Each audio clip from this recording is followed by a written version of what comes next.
ગીર સોમનાથમાં કલેક્ટર દિગ્વિજયસિંહ જાડેજા અને માજી સાંસદ દિનુભાઈ સોલંકીના વિવાદ છેલ્લા ઘણા દિવસોથી ચાલી રહ્યો છે અને ત્યાં ગીર સોમનાથના કલેક્ટરે કોડીનારમાં એક કાર્યક્રમમાં સંબોધન દરમિયાન નામ લીધા વગર આડકતરી રીતે પૂર્વ સાંસદને જવાબ આપ્યો છે।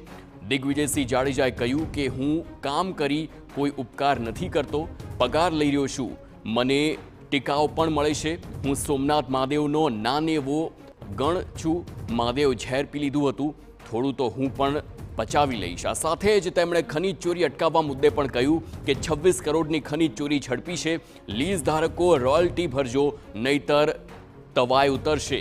ખનીજ ચોરી થાય તો રોયલ્ટીના 30% રૂપિયા સરકારમાં જતા અટકે છે, મારી ભૂલ થાય તો કાન પકડવાની છૂટ છે।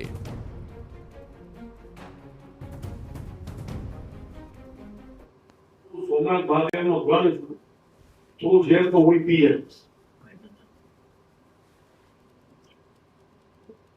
આપણે એને જાહેરમાં કીધું ભલે તમને કોઈ તો માનનાર લઈ દેજે, ભલે એનો દૂધ નહીં કર્યું કોને કઈ ઇન્ટેન્સ પપ્પાએ કીધું કે બધી તો ઘરે હતી સારા સારા કામો કરતા હોય કોઈ કઈ અડચણ આવે તો મારું નામ દઈ દેજે, એટલે જ લોકો મારા નામ બિલ પાડે।